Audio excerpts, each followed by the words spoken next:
नमस्कार दोस्तों। नीम करोली बाबा की जय। नीम करोली बाबा एक सिद्ध पुरुष थे। वो हनुमान जी के परम भक्त थे। उन्होंने अनेकों चमत्कार किए। नीम करोली बाबा का नाम सुनते ही मन में भक्ति की भावना जागृत हो जाती है। मन में भक्ति उमड़ पड़ती है। नीम करोली बाबा ने बहुत सारे हनुमान जी के मंदिरों की स्थापना की। वो हनुमान जी के पुजारी थे। वो उनके बहुत बड़े भक्त थे। नीम करोली बाबा एक बार उत्तराखंड में यात्रा कर रहे थे, तो वहाँ पर वो एक घाटी के पास रुके।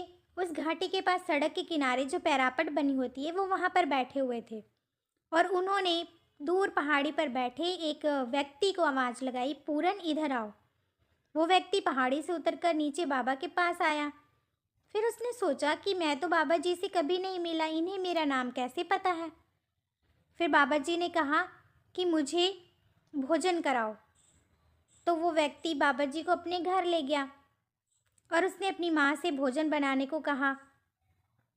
वो माँ बेटे बहुत गरीब थे। उन्होंने सोचा कि हमारे घर तो कुछ भी नहीं है, क्या हम बाबा जी की सेवा कर पाएंगे।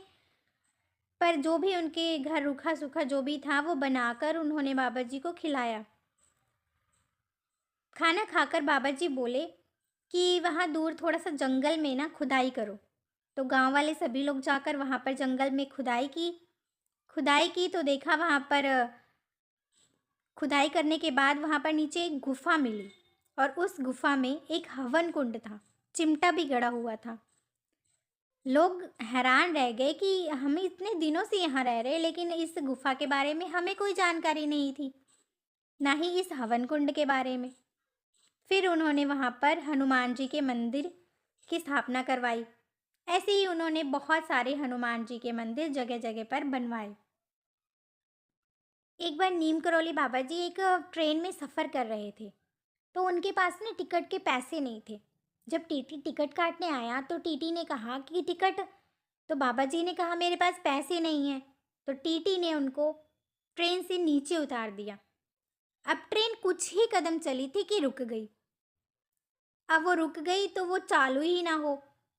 मतलब काफ़ी मैकेनिकों को बुलाया गया, देखा गया, उसमें कोई प्रॉब्लम कोई फॉल्ट नहीं था, लेकिन फिर भी वो चल नहीं रही थी। फिर ये सारी घटना रेलवे वालों को पता लगी। फिर उन्होंने पूरी बात पूछी, बताई। जब पता लगा कि जब से वो बूढ़े व्यक्ति को उतारा गया है उन बाबा जी को, तभी से ये ट्रेन नहीं चल रही है, कोई फॉल्ट भी नहीं है। फिर उस रेलवे के अधिकारियों ने कहा कि पहले जाके बाबा जी से माफ़ी मांगो, उनको आदरपूर्वक ट्रेन में बिठाओ। फिर जिस टीटी ने उनको उतारा था वो बाबा जी के पास गया, उसने बाबा जी से माफ़ी मांगी और उनको सम्मानपूर्वक ट्रेन में बिठाया। जैसे ही बाबा जी ट्रेन में बैठे, ट्रेन चल पड़ी। ये चमत्कार देख के सब लोग हैरान थे। एक बार की बात है कि हनुमान जी के मंदिर में भंडारा चल रहा था और वहाँ पर घी कम पड़ गया। अब लंगर वाले सभी लोग परेशान कि घी कम पड़ गया, कहाँ इतनी जल्दी में कहाँ से आएगा। लोग खाने के लिए बैठे हुए थे।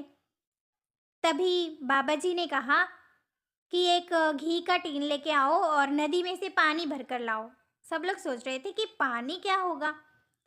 फिर उन्होंने बाबा जी के कहे अनुसार टीना लेके गए और उसमें पानी भर कर लाए और पानी भर कर लाए। बाबा जी ने कहा इसे कढ़ाई में डालो। वो पानी कढ़ाई में डालते ही घी में बदल गया।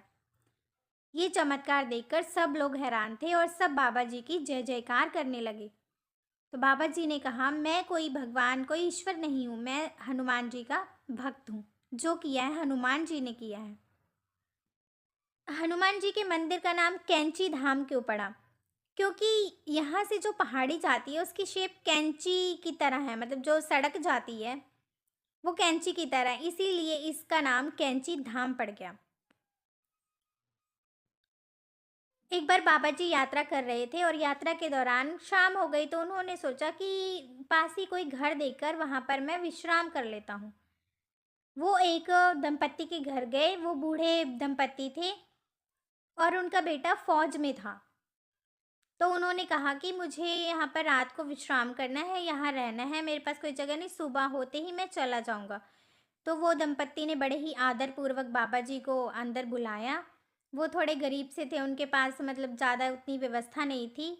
उन्होंने बुलाया। फिर वो सोच रहे थे कि कैसे हम इनका सेवा पानी करें, कोई कमी ना रह जाए। तो फिर उन्होंने खाना खिलाया उनको बड़े ही आदरपूर्वक। फिर शाम को सोने का टाइम आया तो उनको एक मंजी दी और एक कंबल दिया ओढ़ने के लिए। और उनको मंजी पे लिटाया, साथ में ही वो दंपत्ति पास में नीचे बिछाकर सो गए। अब जब वो सो रहे थे तो रात को बाबा जी बहुत करा रहे थे, जैसे उनको बहुत दर्द हो रहा हो। वो यही सोच रहे थे कि ऐसा क्या है कि बाबा जी को ऐसे लग रहा है बहुत कोई तकलीफ दे रहा था, जैसे कराह रहे थे। वो पूरी रात कराहे और सुबह होते ही बाबा जी उस जो कंबल उन्होंने ओढ़ा हुआ था उसको लपेटकर उन दंपत्ति को दे दिया और बोले कि इसे गंगा जी में विसर्जित कर देना, लेकिन इसे खोल कर मत देखना। और जो तुम्हारा बेटा फौज में गया है, जो नहीं आया है, वो 1 महीने के अंदर वापस आ जाएगा। ऐसा कहकर वो वहां से उनके घर से विदा लेकर चले गए। उन दंपत्ति ने ऐसे ही किया। जब वो गंगा जी में वो कंबल विसर्जन करने जा रहे थे, उनको वो बहुत भारी भारी, जैसे उसमें कोई लोहे का सामान भरा हो, भारी लग रहा था। लेकिन बाबा जी ने कहा था खोल के मत देखना, तो उन्होंने खोल के नहीं देखा। उस कंबल को ऐसे ले जाकर गंगा जी में विसर्जित कर दिया। और पूरे 1 महीने बाद, जैसा बाबा जी ने कहा था, उनका बेटा वापस आ गया। और जब वो घर आया तो उसने पूरी कहानी बताई कि लगभग 1 महीने पहले बहुत बड़ा युद्ध हो रहा था और बहुत गोलीबारी हुई। काफ़ी लोग उसमें मारे गए, लेकिन मुझ पर एक भी गोली नहीं लगी। मैं साफ साफ बच गया, मुझे कुछ नहीं हुआ। तब इनको याद आया कि वो सारी गोलियां बाबा जी अपने ऊपर ले रहे थे, उन्होंने ही मेरे बेटे की रक्षा की है। वो उनके चमत्कार को देखकर हैरान रह गए। उन्होंने मन ही मन बाबा जी का शुक्रिया अदा किया, उनकी जय जयकार की। इसीलिए कैंची धाम में जो मंदिर है नीम करोली बाबा का, हनुमान जी का, वहाँ पर कंबल चढ़ाने की प्रथा है। वहाँ पर लोग अभी भी कंबल चढ़ाते हैं। ऐसी मान्यता है कि उस कंबल ने ही सारी गोलियां ली थी, इसीलिए उस कंबल को बुलेट प्रूफ कंबल कहा जाने लगा। तभी से लोग वहाँ प्रसाद के रूप में कंबल चढ़ाते हैं और फिर उसे अपने घर ले आते हैं।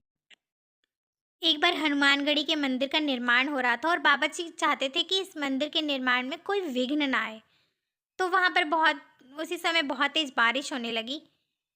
अब बाबा जी चाहते नहीं थे कि कोई निर्माण कार्य में कोई विघ्न आए, इसीलिए उन्होंने बारिश को तब तक रोक दिया जब तक हनुमान जी के मंदिर का निर्माण कार्य पूरा नहीं हुआ। ऐसे ही एक बार नीम करोली बाबा के भक्त कैंची धाम दर्शन के लिए गए हुए थे और वो सारे भक्त माचिस ले जाना भूल गए। तो नीम करोली बाबा ने सिर्फ दियों को हाथ लगाया और वो सारे दिए जल पड़े। तो ऐसे अनेकों चमत्कार नीम करोली बाबा ने किए।